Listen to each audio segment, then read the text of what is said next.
আমার আলোচ্য বিষয় হচ্ছে আত্মার পবিত্রতা।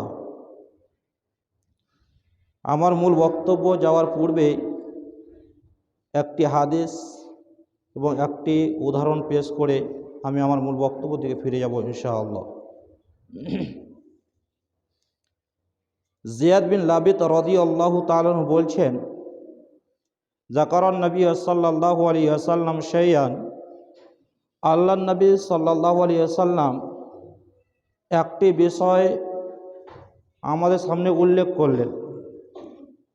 উল্লেখ করার পর বলছেন, যাকা ইনদা আওয়ানি যাহাবিল ইলম, এটা সেই সময় হবে, সেই সময়কার কথা যখন বিদ্যা, জ্ঞান, ইলম বিলুপ্ত হয়ে যাবে, উঠে যাবে।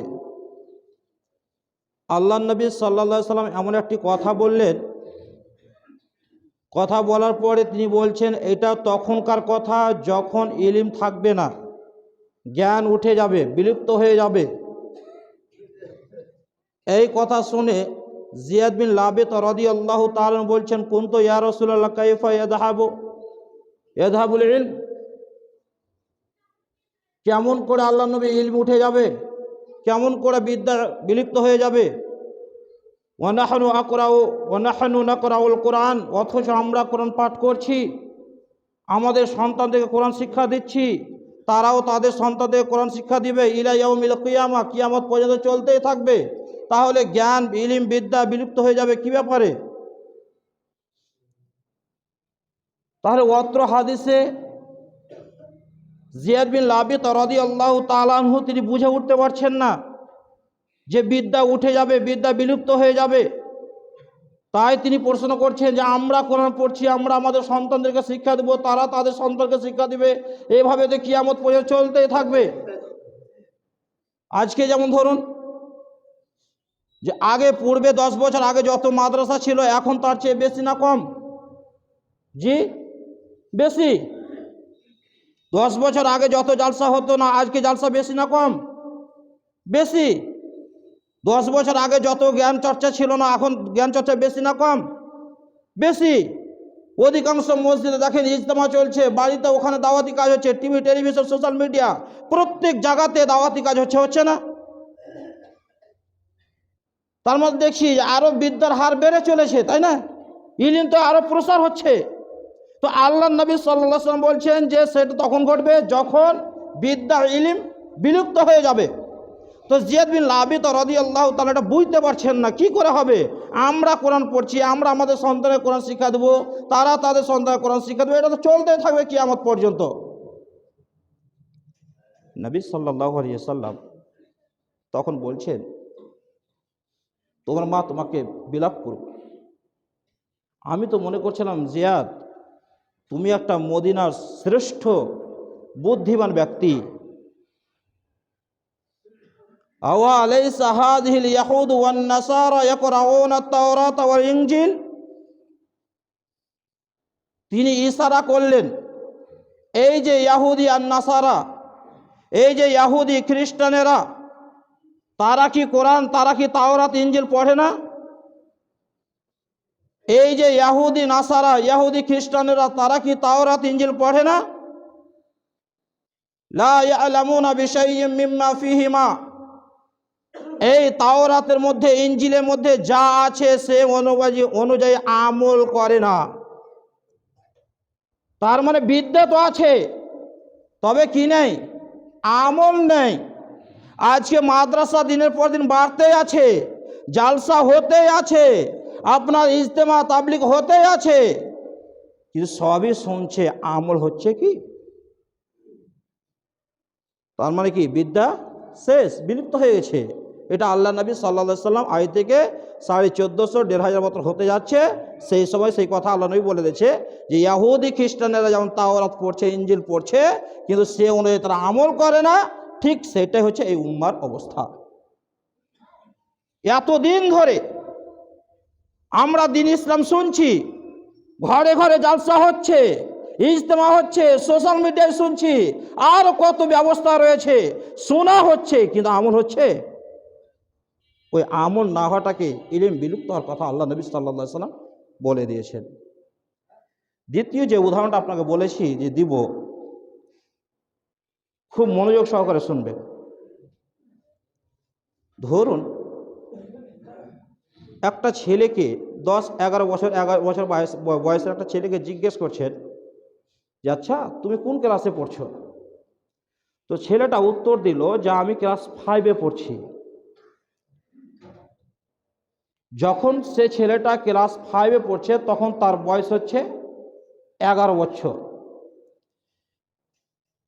10 বছর পর, মানে যখন বয়স হচ্ছে ছেলেটার 21 বছর, তখন জিজ্ঞেস করছেন যে আচ্ছা তুমি কোন ক্লাসে পড়ছো? সেই ছেলেটি বলছে আমি 5-এ পড়ছি। কি বলবেন? উত্তরটা শুনে আশ্চর্য হবেন না?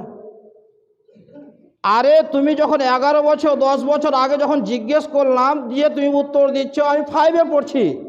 আবার 10 বছর পর, মানে তোমার বয়স এখন 21, দিয়ে জিজ্ঞেস করছি কোন ক্লাসে পড়ছো? 5-এ পড়ছো। তোমার ব্রেন ঠিক আছে তো? বলবেন না বলবেন না? তোমার মাথা ঠিক আছে? 10 বছর আগেও 5-এ আর 10 বছর পরেও 5-এ, কেউ মেনে নিবে? কেউ বুদ্ধিমান ব্যক্তি মেনে নিবে? আর যদি ওই ছেলেটা আপনার সন্তান হয়ে যায়, আপনার ছেলে হয়ে যায়, আর হাতে যদি একখান লাঠি থাকে, মানে লাঠি আর গোটা থাকবে না, যে বেটা 10 বছর আগেও বলবি যে 5-এ, 10 বছর পরে বলবি 5-এ, লাঠি ঠিক থাকবে? থাকবে না। এই ব্যাপারটা যেমন বুঝতে পেরেন সচেতন, এতদিন ধরে জুমার সালাত আদায় করছেন, খুতবা শুনছেন, জালসা ইজতেমা যাচ্ছেন, আপনাকে আমি যে জিজ্ঞেস করি যে আপনি এতদিন ধরে যে সালাত আদায় করছেন, এই 10 বছর 20 বছর 50 60 70 বছর ধরে সালাত আদায় করছেন, আল্লাহ বায়েত বাণীর এর পুরো ভাব অর্থটা তুমি জানো? কি বলবেন? জানি না। ওই ছোট তো জানি না, এখনও জানি না। তো এই জাতির অজ্ঞতা কখন দূর হবে? এই জাতির মূর্খতা কখন দূর হবে? আর অজ্ঞতার কারণে এই জাতি আজ দিনের পর দিন লাঞ্ছিত হচ্ছে, অপমানিত হচ্ছে।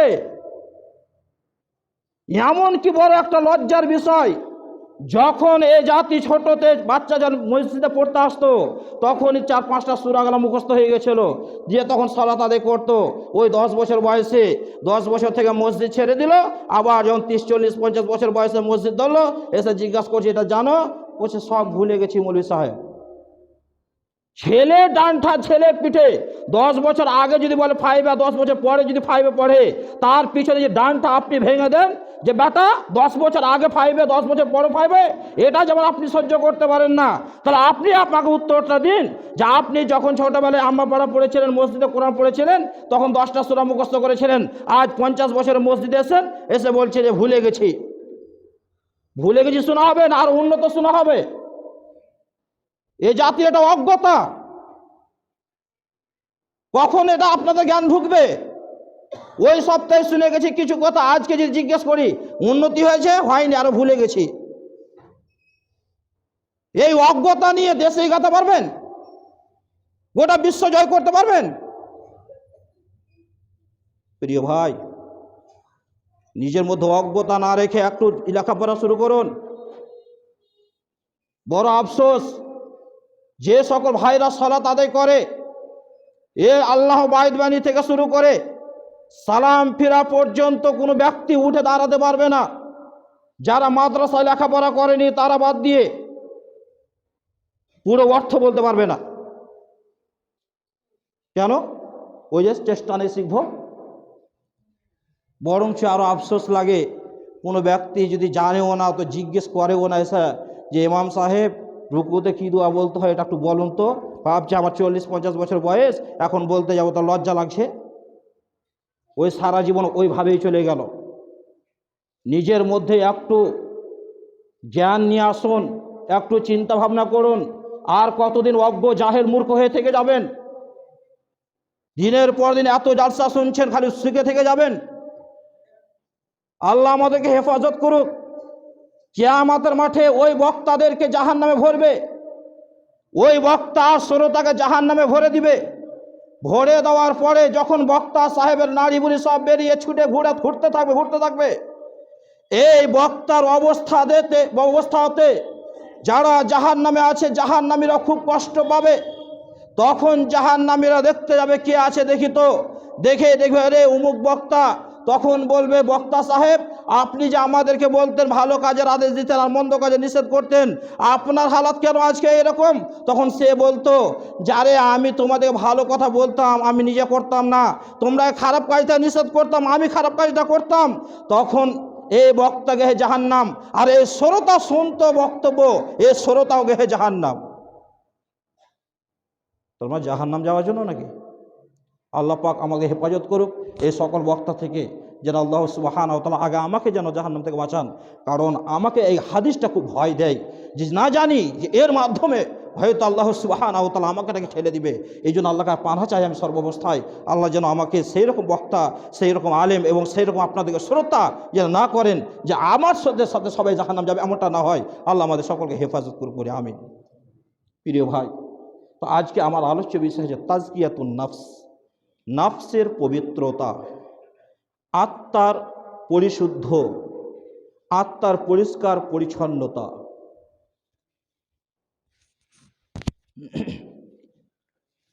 আল্লাহ সুবহানাহু তাআলা পবিত্র কোরআনের মধ্যে বলছেন, ইয়াউমা লা ইয়ানফাউ মালু ওয়া বানুন, সেই দিন তোমাদের ধন সম্পদ, টাকা পয়সা, জমি জায়গা, গাড়ি বাড়ি, ব্যবসা বাণিজ্য এবং তোমাদের সন্তান সন্ততি কোনো কাজে আসবে না। যার পিছনে আপনি আজ পরিশ্রম করে দিন রাত ছুটে চলেছেন, আল্লাহ কাট কথা বলেছেন, ইয়াউমা লা ইয়ানফাউ মাল ওয়া বানুন, সেই দিন তোমাদের ধন সম্পদ, টাকা পয়সা, জমি জায়গা, গাড়ি বাড়ি, ব্যবসা বাণিজ্য কোনো উপকারে আসবে না, কোনো কাজে আসবে না। ইল্লা মান আতাল্লাহ বিকলবিন সালিম, একমাত্র সেই দিন উপকার আসবে যে ব্যক্তি আল্লাহ সুবহানাহু ওয়া তাআলার সামনে হাজির হবে, উপস্থিত হবে বিশুদ্ধ, সুস্থ অন্তঃকরণ, রূহ নিয়ে, পবিত্র আত্মা নিয়ে।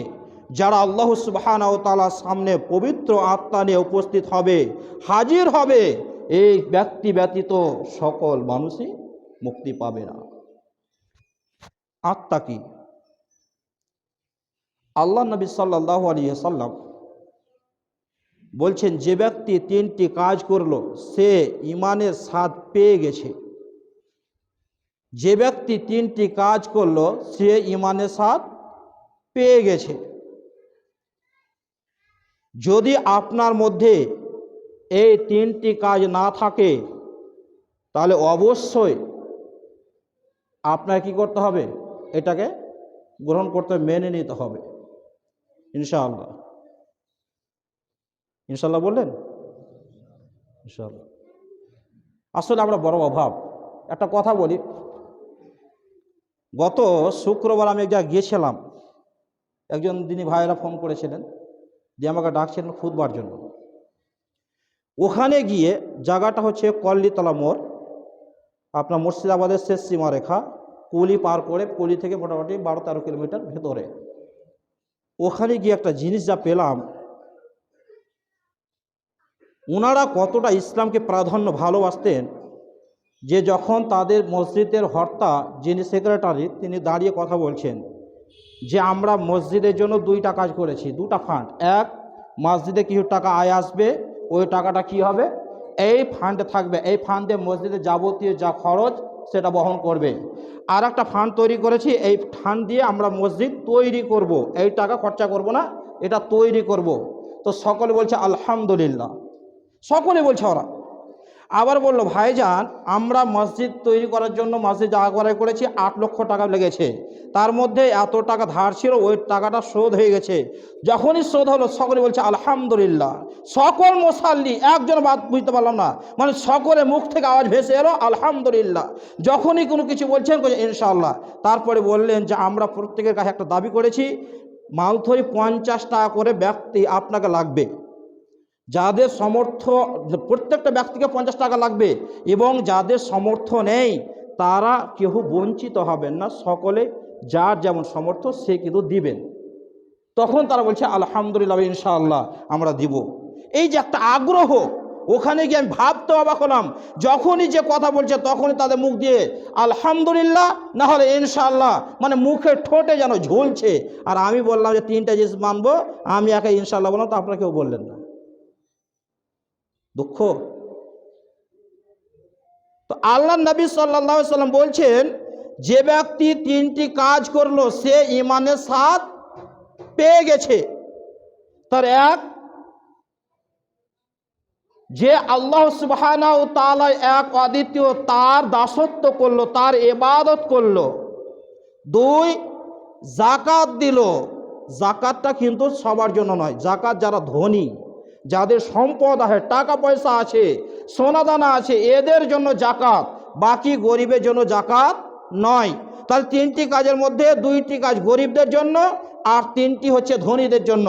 তো 1 নম্বরে আল্লাহর যে ইবাদত করলো, 2 নম্বর যে যাকাত দিল, 3 নম্বর যে আত্মাকে পরিশুদ্ধ করলো, আত্মাকে অনন্তকরণ করলো, আত্মাকে পরিষ্কার পরিচ্ছন্ন করলো।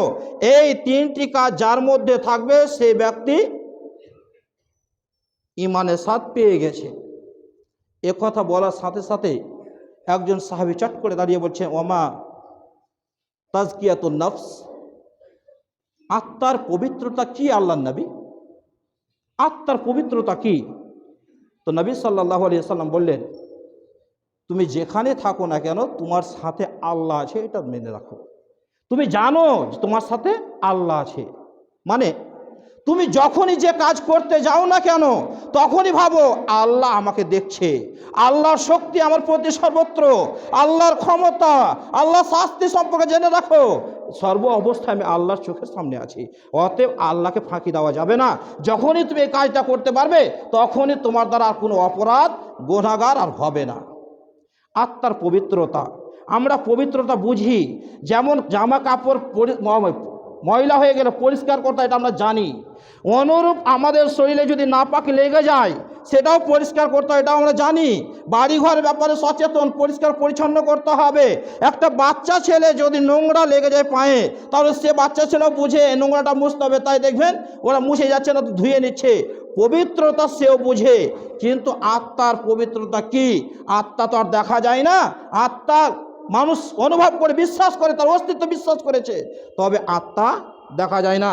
শুধু মানুষ কেন, আজ সায়েন্টিস্ট, আপনি দার্শনিক, বৈজ্ঞানিক, যত মানুষ আছে সবাই আজ বিশ্বাস করেছে যে আত্মা হচ্ছে শরীরের রাজা। আত্মা হচ্ছে শরীরের রাজা। আজকে বিজ্ঞানীরা বলতে বাধ্য, আজ গোটা বিশ্ব যখন এগিয়ে গেছে, গোটা পৃথিবী এগিয়ে গেছে, মানুষ এতটা উন্নত ঘটিয়েছে যে মানুষের অঙ্গ কেটে, একটা মানুষের অঙ্গকে কেটে আবার জোড়া লাগিয়ে সেই মানুষ সুস্থ অবস্থায় চলাফেরা করছে। কেন? পুরো শরীর কেটে ফেলে দেওয়ার পরেও বিজ্ঞান খুঁজে পায় না আত্মাটা কোথায় আছে। অথচ গোটা বিশ্ব আজ এগিয়ে গেছে, মানুষ অনেক কিছু মানুষকে কেটে করে দেওয়ার পরে আবার জয়েন্ট লাগিয়ে মানুষ সুস্থভাবে চলাফেরা করছে। কারণ ওই বিজ্ঞানীরা বুঝে গেছে যে এর মধ্যে সবচেয়ে যেটা রাজা সেটা হচ্ছে আত্মা ও রূহ। এই রূহকে পবিত্র করতে হবে। এই রূহের পবিত্রতা কি? এই রূহের পবিত্রতা হচ্ছে, 1 নম্বর হচ্ছে তাওহীদ, আল্লাহর একত্ববাদ। শিরক থেকে মুক্ত হতে হবে, কুফর থেকে মুক্ত হতে হবে, গুনাহ থেকে মুক্ত হতে হবে। এটাই হচ্ছে আত্মার পবিত্রতা।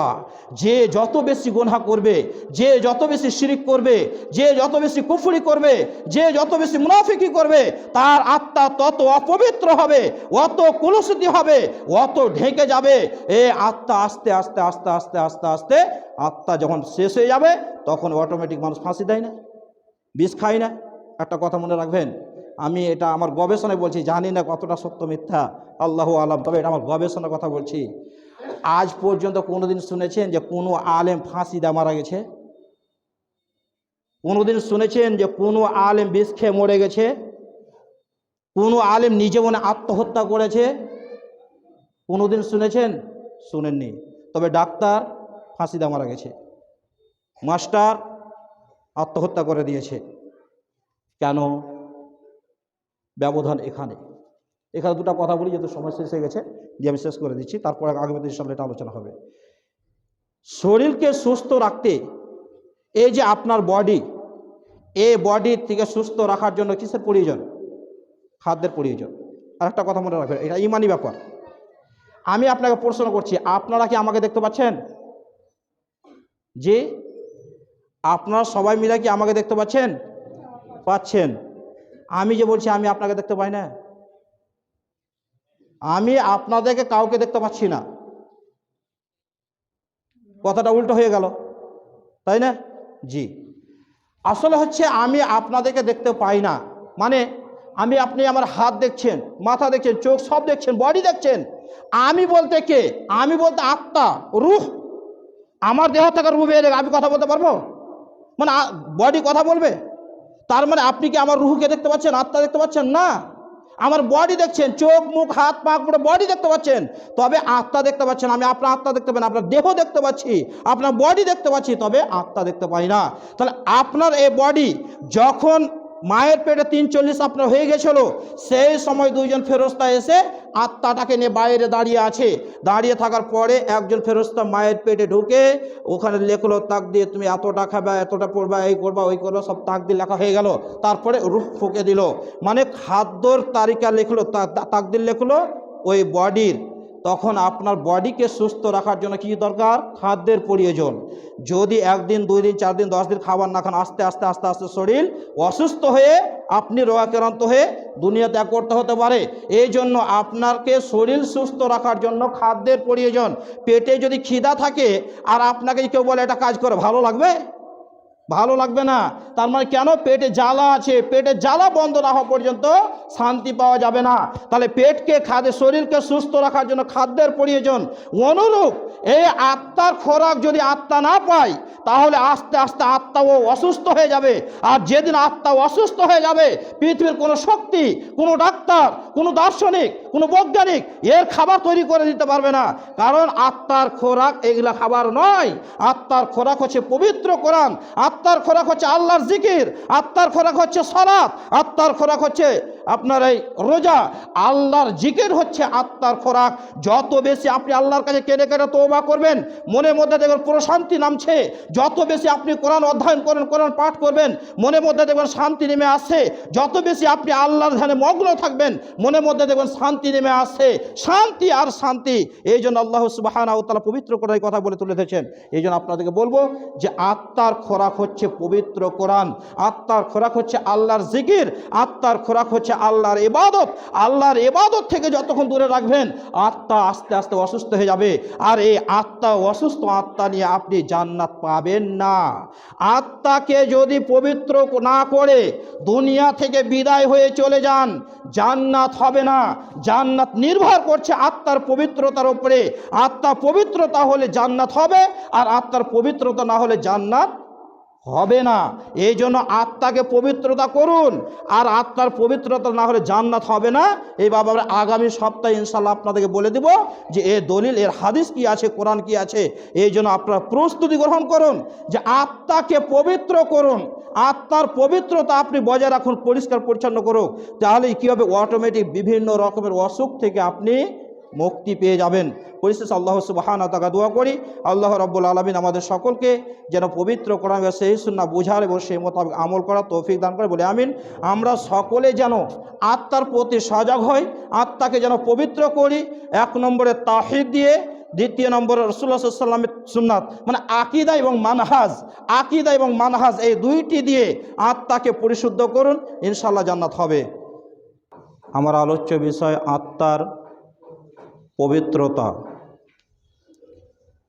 গত সপ্তাহে আলোচনা করেছিলাম আত্মার পবিত্রতাকে নিয়ে, পরিষ্কার পরিচ্ছন্ন নিয়ে।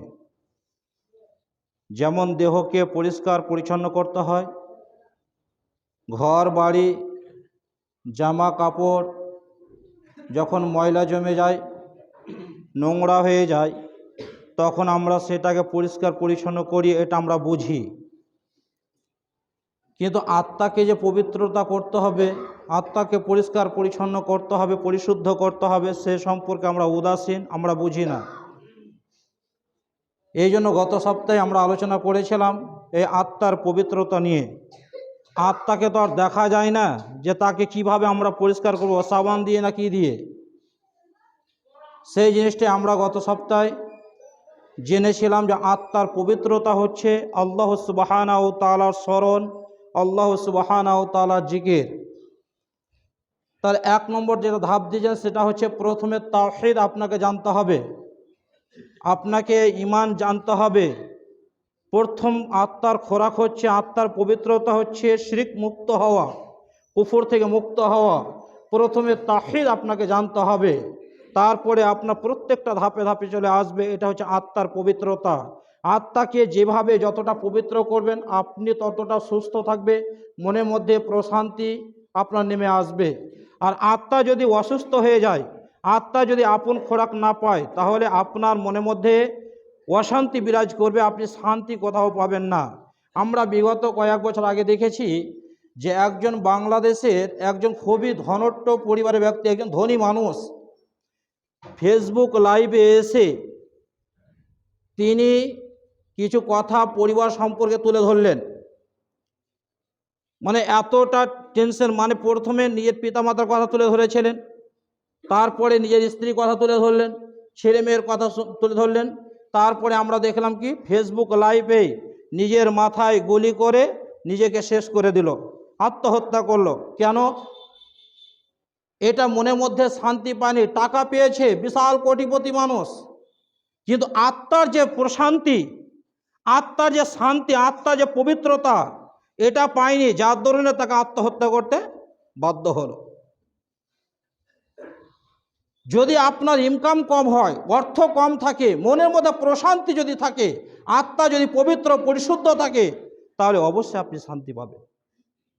এই জন্য আত্মাকে পবিত্রতা করতে হবে। যদি গত সপ্তাহে বলতে গিয়ে কথা বলেছিলাম যে আত্মার পবিত্রতা যদি আপনি না করেন, আত্মার পবিত্রতার ওপরে জান্নাত আর জাহান্নাম।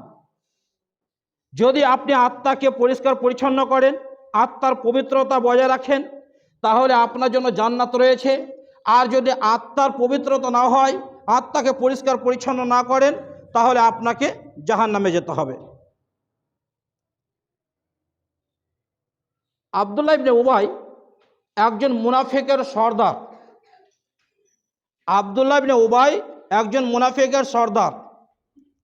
সে ঈমান এনেছিল, বলতে ইসলাম কবুল করেছে, কিন্তু অন্তর থেকে নয়, মন থেকে নয়, নিয়ত থেকে নয়, অপর মুসলিমকে প্রমাণ করবে যে আমি একজন কি মুসলিম। যেমন আজ আমরা দেখতে পাচ্ছি মুসলিমের লেবাস পরে মাথায় টুপি দিয়ে কোনো জায়গাতে হামলা করে দিল, কিনা তো মুসলিম করেছে, ব্যাপারটা এরকম হয়ে যাচ্ছে। তো আব্দুল্লাহ ইবনে উবাই সে ছিল একজন মুনাফিকের সর্দার। যখন সে মারা গেল, দুইটি বর্ণনা দুইভাবে এসেছে। তো আল্লাহ নবী সাল্লাল্লাহু আলাইহি সাল্লাম তিনি এলেন, আসার পরে আল্লাহ নবী সাল্লাল্লাহু আলাইহি সাল্লাম ওকে একটা হাদিসে এসে যে তাকে দাফন করে দেওয়া হয়েছিল। তো আল্লাহ নবী সাল্লাল্লাহু আলাইহি সাল্লাম বললেন কবর থেকে উঠানো হলো। নিজের হাঁটুর উপরে বসিয়ে আল্লাহ নবী সাল্লাল্লাহু আলাইহি সাল্লাম নিজের মোবারক থুথু, বরকতময় থুথু, এই থুথুটা আব্দুল্লাহ ইবনে উবাইয়ের শরীরে মেখে দিলেন।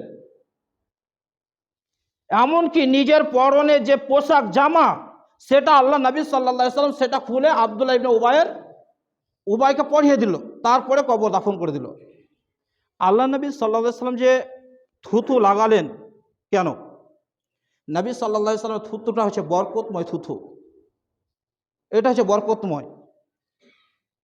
যখন হুদায়বিয়ার সন্ধি হয়, মক্কার কাফেরের গোত্র থেকে উরওয়া এসেছিল নবী সাল্লাল্লাহু আলাইহি সাল্লামের অবস্থা দেখতে।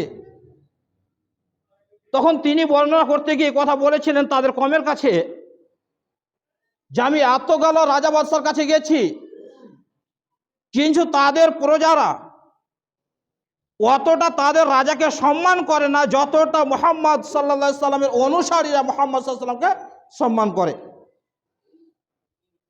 তার একটা কথা বলেছিলেন যে যখন রাসূলুল্লাহ সাল্লাল্লাহু আলাইহি সাল্লাম থুতু ফেলতেন, তো সাহাবারা সাথে সাথে সেই থুতুটা হাতের উপরে নিতেন, হাতের উপর না পরে দুই হাত দিয়ে কষলে মুখমণ্ডল দিয়ে শরীরে করে দিতেন, কারণ এটা হচ্ছে বরকতময়। তার মানে আল্লাহ নবী সাল্লাল্লাহু আলাইহি ওয়াসাল্লাম বলতেন না যে আমি থুতু ফেলবো তুমি লুফো, এই কথা বলতেন না। বরং সাহাবারা দেখতেন আল্লাহ নবী থুতু ফেলতেছেন, সাহাবারা নিজে হাত বাড়িয়ে থুতুটাকে নিয়ে নিতেন। খাইবারের যুদ্ধের দিন রাসূলুল্লাহ সাল্লাল্লাহু আলাইহি ওয়াসাল্লাম বলছেন আলী কোথায়? সাহাবারা বললেন যে আলীর চোখ উঠেছে, চোখে যন্ত্রণা হচ্ছে। আল্লাহ নবী সাল্লাল্লাহু আলাইহি ওয়াসাল্লাম বলছেন যাও আলীকে নিয়ে এসো। নিয়ে আসা হলো। আল্লাহ নবী সাল্লাল্লাহু আলাইহি ওয়াসাল্লাম নিজের থুতু মোবারক আলী রাদিয়াল্লাহু তাআলা চোখে মাখিয়ে দিলেন। চোখের যন্ত্রণা এমনভাবে ভালো হয়ে গেল মনে হচ্ছে যে যন্ত্রণাই ছিল না। আল্লাহু আকবার।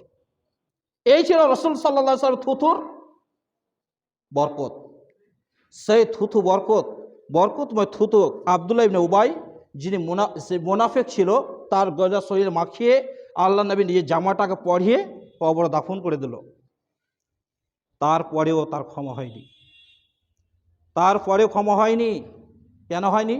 আল্লাহ সুবহানাহু ওয়া তাআলা বলছেন, যখন তার জানাজা পড়তে গেলেন উমর রাদিয়াল্লাহু তাআলা বাধা দিয়েছিলেন যে জানাজা পড়িয়েন না, কারণ এই মুনাফিক, অতএব জানাজা পড়িয়েন না। আল্লাহ নবী বলছেন আমাকে নিষেধ করা হয়নি, আমাকে এখতিয়ার দেওয়া হয়েছে, তাই আমি পড়বো।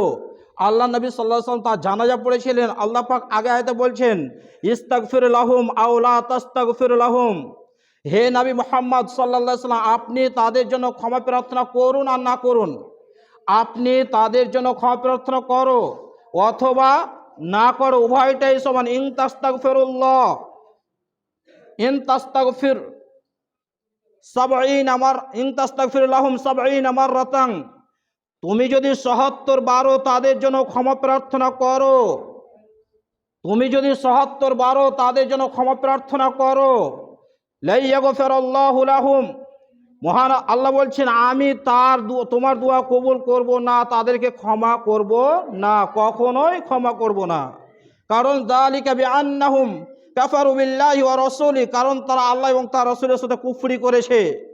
নবী সাল্লাল্লাহু আলাইহি ওয়াসাল্লামকে বলা হচ্ছে আপনি তাদের জন্য ক্ষমা চান অথবা না চান, উভয়টাই সমান। আপনি ক্ষমা চাইলেই তো কি আর না চাইলেই তো কি, উভয়টাই সমান। যদি আপনি ৭৭ বারও ক্ষমা চান, ৭৭ বারও ক্ষমা চান, আমি আল্লাহ তোমার দোয়া আমি আল্লাহ তাদেরকে ক্ষমা করব না। কাকে বলছেন? স্বয়ং রাসূলুল্লাহ সাল্লাল্লাহু আলাইহি ওয়াসাল্লামকে বলা হচ্ছে যে আমি আল্লাহ তাদের ক্ষমা করব না যদিও আপনি তাদের জন্য ৭৭ বারও ক্ষমা চান। প্রিয় ভাই, তাহলে অত্র আয়াত এবং হাদিস থেকে প্রমাণিত হয় যার আত্মা প্রসিদ্ধ নয়, যার আত্মা পবিত্রতা নয়, পরিষ্কার পরিচ্ছন্ন করতে পারেনি, সে নাজাত পাবে না। আজকে বড় আফসোস লাগে আমাদের সমাজে এক শ্রেণীর মুসলিম যারা ভণ্ডামি করতে করতে এতটাই ভণ্ডামিতে পৌঁছে গেছে যে তাদের পীর বাবা নাকি তাদেরকে কবর থেকে মাপ দিয়ে দিবে। একজন ব্যক্তি আমি ফেসবুকে দেখছিলাম, তোমাকে নামাজ পড়তে হবে না, ও বলছে এইভাবে, তোমাকে নামাজ লাগবে না, রোজা রাখতে হবে না, তুমি মদ খাও, জেনা করো, জুয়া খেলো, সুদ খাও, যা ইচ্ছা তাই করো, আমাকে পূজা করো, বাস তোমার সফলতা হয়ে যাবে। নাউযুবিল্লাহি মিন যালিক। স্বয়ং রাসূলুল্লাহ সাল্লাল্লাহু আলাইহি সাল্লামের কথা বাতিল, নবী সাল্লাল্লাহু আলাইহি সাল্লামের দোয়া কবুল হচ্ছে না, স্বয়ং আল্লাহর নবীর দোয়া আল্লাহ কবুল করছেন না যে ৭৭ বারও যদি আপনি ক্ষমা চান আমি আল্লাহ ক্ষমা করব না তাদেরকে। আর এই ভণ্ড এতটাই বেড়ে গেছে যে তুমি জেনা করো, মদ খাও, সুদ খাও, যা ইচ্ছা খাও, আমার একবার পূজা করো, বাস হয়ে যাবে। সাবধান। আর এক পীর বলছে, যখন সে পীরের মুরিদ হয়ে গেল তখন বলছে কি যে এই যে একটা চিঠি লিখে দিলাম, কবরের ভিতরে টেঙে দিলাম, ফেরেশতা আসবে, দেখে নিবে, বাস মাফ হয়ে যাবে। নাউযুবিল্লাহি মিন যালিক।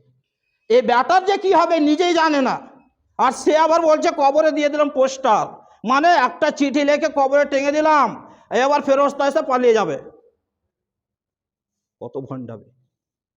যেখানে রাসূলুল্লাহ সাল্লাল্লাহু আলাইহি সাল্লাম নিজের বরকতময় থুথু শরীরে লাগিয়ে দিচ্ছেন, তারপরে কোনো কথা চলছে না। আল্লাহ পাক বড় আয়াতে বলছে, তারপরে গিয়ে বলছেন এরপর থেকে আপনি এদেরও সালাত আদায় করবেন না, জানাজা পড়বেন না, এদের জন্য ক্ষমা প্রার্থনা করবেন না। হুঁশিয়ারি আল্লাহ পাক দিয়ে দিল। কিন্তু এই ভণ্ড কতটা শুরু হলো প্রিয় ভাই। এই জন্য আত্মা পরিশুদ্ধ না হওয়া পর্যন্ত আপনার নাজাত হবে না। অনেক ভাই আছেন যারা সালাত আদায় করেন না, কিন্তু যখনই বড় আফসোস, যখনই কোনো বাবা মারা যায়, সেও বাপ নামাজ পড়েনি, হয়তো মদ খেয়ে মারা গেছে, সুদের ওপরে মারা গেছে, এক কথায় ইসলামের রীতিনীতি মানেনি, ইসলামের বিধান মানেনি, সালাত আদায় করেনি। যখন মরে গেল, মরে যাওয়ার পরে দাফন করে দেওয়া হলো, পরের দিন এসে বলছে, মৌলভী সাহেব আমার আব্বা তো মারা গেছে, একটু চলেন না কবরটা জিয়ারত করি। কি চমৎকার! আপনি যে বেটাকে মানুষ করে গেলেন, সে বেটারও ক্ষমতা হলো না যে আমি নিজে গিয়ে কবরে জিয়ারত করি, আমার বাপেরটা একটু দোয়া করি, তো তারও ক্ষমতা হলো না। আপনি না আপনার ছেলে, ওইটা ব্যর্থ। আপনি বেনামাজি অবস্থায় মারা যাবেন, আর ইমাম সাহেব দোয়া করবে, কবুল হবে? আগের হাদিস আয়াত মনে রাখেন, কবুল হবে? আপনি তো মদ খেয়ে মরেছেন, আপনি তো বেনামাজি অবস্থায় মারা গেছেন, তো আপনার জন্য দোয়া কবুল হবে? স্বয়ং রসুলের দোয়া কবুল হচ্ছে না। আল্লাহ নবীকে বলে তুই ৭৭ বার দোয়া করলেও আমি আল্লাহ তাদেরকে ক্ষমা করব না, এটা আল্লাহ বলেছে, ঘোষণা করে দিয়েছে। তাহলে আপনি কি করে বুঝলেন যে আপনার পিতা মরেছে, মৌলভী সাহেবকে ডেকে ক্ষমা হয়ে যাবে? এত সহজ? অথচ আপনাকে একাধিকবার বলেছি যে সলাৎ ছাড়াটা হচ্ছে কুফরি, সলাৎ ছাড়াটা হচ্ছে ইসলাম থেকে বের হয়ে যাওয়া। আপনি যদি এখন জুমার সলাৎ আদায় করে গেলেন, আসরের সলাতে যদি না আসেন, আসরের সলাতে যদি না আসেন, তাহলে আপনি ইসলাম থেকে খারিজ, ইসলাম থেকে বেরিয়ে গেছেন। ইচ্ছাকৃত যে ব্যক্তি সলাৎ ত্যাগ করবে, সে ইসলাম থেকে খারিজ হয়ে গেছে, কাফের। অথচ হাদিসটাকে আপনারা কোনো গুরুত্বই দিচ্ছেন না। আল্লাহ নবীর মুখ দিয়ে ভাষা বের হচ্ছে। মিহজান রাদিয়াল্লাহু তাআলা আনহু, তিনি আল্লাহর নবীর মাজলিসে এসে বসলেন। হাদিসটা ভালোভাবে নোট করুন। মিহজান রাদিয়াল্লাহু তাআলা আনহু আল্লাহর নবীর মাজলিসে এসে বসলেন। বসার পরে ফাআযানা বিস-সালাহ, আজান হয়ে গেল। আল্লাহর নবী সাল্লাল্লাহু আলাইহি সাল্লাম উঠে সালাত আদায় করতে চলে গেলেন। মিহজান রাদিয়াল্লাহু তাআলা ওখানেই বসে থেকে গেলেন। আল্লাহর নবী সালাত আদায় করে আসার পরে দেখছে যে মিহজান রাদিয়াল্লাহু তাআলা ওখানেই বসে আছে। আল্লাহর নবী সাল্লাল্লাহু আলাইহি সাল্লাম বলছেন, মা মানাআকা আন তুসাল্লি, তোমাকে সালাত আদায় করতে কিসে বাধা দিল? মিহজান, তুমি যে সলাত আদায় করতে গেলে না, আমরা যেখান থেকে উঠে সলাত আদায় করতে গেলাম, তুমি যে সলাত আদায় করতে গেলে না, তো তোমাকে সলাত আদায় করতে কিসে বাধা দিল? এই কথাটা যথেষ্ট ছিল। এরপরে আল্লাহ নবী সাল্লাল্লাহু আলাইহি ওয়াসাল্লাম আরো বাড়িয়ে বলছেন, কে বাড়াচ্ছেন? আমি না, কে? স্বয়ং রাসূলুল্লাহ সাল্লাল্লাহু আলাইহি ওয়াসাল্লাম বাড়াচ্ছেন। কি বাড়াচ্ছেন? যে মহান সৃষ্টিকর্তা আল্লাহ সুবহানাহু তাআলা আমাদেরকে সৃষ্টি করেছেন, সে রব আমাদেরকে নির্দেশ দিচ্ছেন, যার উপরে পবিত্র কোরআন অবতীর্ণ হচ্ছে। হাদিসটা ভালোভাবে নোট করুন। যার উপরে পবিত্র কোরআন অবতীর্ণ হচ্ছে, যিনি আমাদেরকে শরীয়ত বুঝাচ্ছেন, ভালোভাবে শরীয়ত বুঝাচ্ছেন, কোথায় কিভাবে কাজ করতে হবে, সালাত কিভাবে আদায় করতে হবে, সিয়াম কিভাবে পালন করতে হবে, হজ কিভাবে করতে হবে, যাকাত কিভাবে করতে হবে, কোনটা সুন্নাত, কোন সুন্নাত কোনভাবে কাজ করলে এটা সুন্নাত হবে, কোনটা বাতিল হবে, সব কিছু স্বয়ং রাসূলুল্লাহ সাল্লাল্লাহু আলাইহি ওয়াসাল্লাম শিখাচ্ছেন। সেই মহামানব মুহাম্মদ রাসূলুল্লাহ সাল্লাল্লাহু আলাইহি ওয়াসাল্লাম মিহজান রাদিয়াল্লাহু তাআলা বলছে, মা মানাআকা আন তুসাল্লি, তুমি যে সালাত আদায় করলে না, কিসে বাধা দিল? কোন জিনিসে তোমাকে সালাত আদায় করতে বাধা দিল? এই কথাটাই যথেষ্ট ছিল। এরপর নবী সাল্লাল্লাহু আলাইহি ওয়াসাল্লাম, আলাস্তা বিরাজুলিন মুসলিম, তুমি কি মুসলিম নও? কাকে বলছেন? আমাকে? আপনাকে? ওই বেনামাজি বসেছিল ওখানে, মিহজান রাদিয়াল্লাহু তাআলা বেনামাজি অবস্থায় ছিল। মিহজান রাদিয়াল্লাহু বলা হচ্ছে যে আনতা আলাস্তা বিরাজুলিন মুসলিম, তুমি কি মুসলিম নও? তুমি কি মুসলিম হওনি? যে আমরা সালাত আদায় করতে গেলাম আর তোমরা গেলে না, তুমি গেলে না, তাহলে তুমি কি মুসলমান হওনি? এই কথা আল্লাহর নবী সাল্লাল্লাহু আলাইহি ওয়াসাল্লাম বলছেন, একজন সাহাবীকে বলছেন। আল্লাহর নবী বলছেন, যার উপরে কোরআন অবতীর্ণ হচ্ছে, যার রাস্তা, যার সুন্নাত অনুসরণ করা ফরজ, যার সুন্নাত তার তরিকা ছাড়া জান্নাত যাওয়া যাবে না, সেই মুহাম্মদ সাল্লাল্লাহু আলাইহি ওয়াসাল্লাম বলছেন, তুমি কি মুসলমান হওনি? আর এই কথা বলছেন একজন সাহাবীকে, যিনি আল্লাহর প্রতি ঈমান এনেছে, রাসূলকে মেনে জীবনের চাইতে ইসলামকে প্রাধান্য দিয়েছেন, সেই সাহাবীকে বলছেন তুমি কি মুসলমান নও যে তুমি সালাত আদায় করলে না? আমরা সালাত আদায় করতে গেলাম, তখন সে বলছে আল্লাহ নবী আমি বাড়ি থেকে সালাত আদায় করে নিয়েছি। তখন নবী সাল্লাল্লাহু আলাইহি ওয়াসাল্লাম বলছে তুমি যখন সালাত আদায় করে বেরিয়ে যাবে আর রাস্তায় চলছে দেখছে মসজিদ হয়ে গেছে, মসজিদে সালাত আদায় চলছে, তুমিও সেখানে সামিল হয়ে যাও। তাহলে প্রথমটা ফরজ, দ্বিতীয়টা নফল হয়ে যাবে। তার মানে এক নয় ডবল পড়া যাবে, সমস্যা নেই।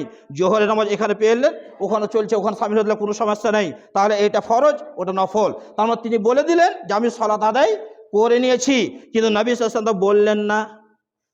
তার মানে হাদিস কি হচ্ছে যে যে সালাত আদায় করে না সে মুসলিম নয়, সে মুসলিম নয়, সে মুসলিম নয়। এ কথা আমার নয়, এ কথা কার? স্বয়ং রাসূলুল্লাহ সাল্লাল্লাহু আলাইহি ওয়াসাল্লাম তিনি নিজে বলেছেন যে যে সালাত আদায় করে না সে মুসলিম নয়। এর পরেও আপনি বেনামাজি অবস্থায় মারা যাবেন আর আপনার সালাত জানাজা হবে, আপনার জন্য দোয়া হবে, আপনার সন্তান ডাকতে আসবে, এটা ক্ষমা হবে? আল্লাহ ক্ষমা করবে? জি ক্ষমা হবে? আপনার উত্তর দিন, ক্ষমা হবে? ক্ষমা তো হবে না। তার মানে আমি কি রেজাল্ট দিচ্ছি? না, আমি কেন রেজাল্ট দেবো? আমি ব্যাখ্যা, আমি তর্জমা করছি, আমি কোরআন এবং সেই সুন্নাহ তর্জমা করছি।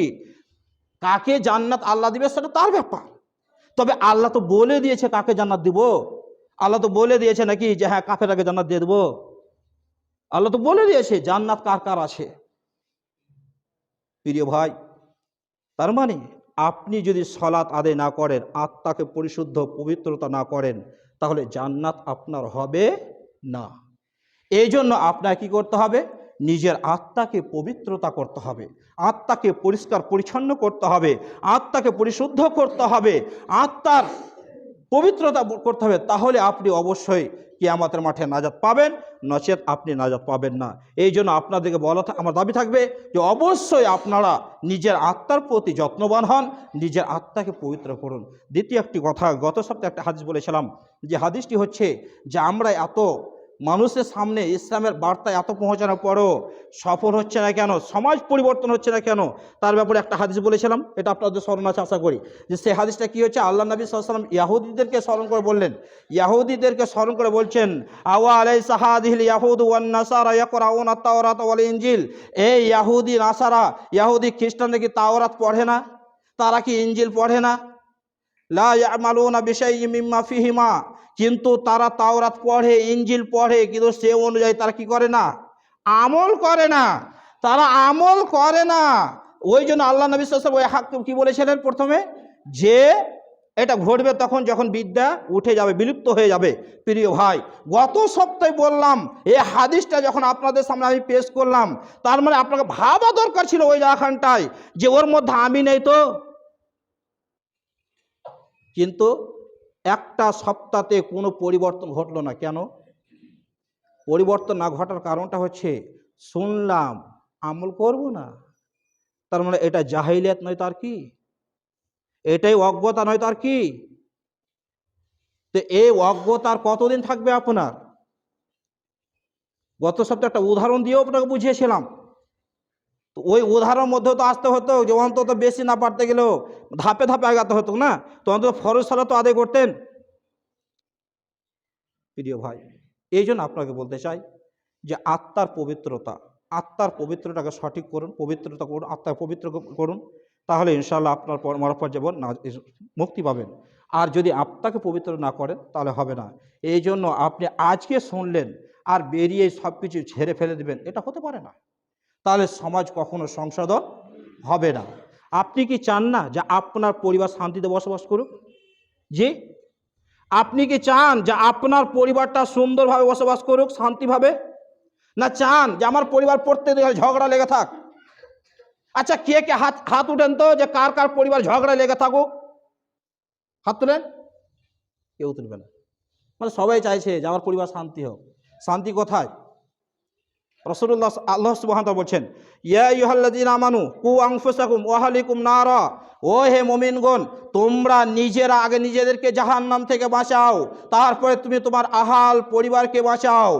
আগে তোমরা নিজেরা নিজেদেরকে জাহান্নামের আগুন থেকে বাঁচাও, তারপর তোমার আহাল পরিবারকে বাঁচাও। অত্র হাদিসটি মাথায় রাখবেন, যেটা মানুষ আমল করছে না, বিদ্যা আলোচনা অনেক হচ্ছে, কিন্তু আমল করছে না। এখানে আল্লাহ সুবহানাহু ওয়া তাআলা বলছেন যে তোমরা আগে নিজেরা বাঁচো, তারপরে তোমার আহাল পরিবার, তোমার ছেলে মেয়ে, তোমার স্ত্রী, তোমার মাতা পিতা, ভাই, আত্মীয় স্বজন, পাড়াপড়শি, তখন সবাইকে বাঁচাও, আগে নিজেকে বাঁচাও।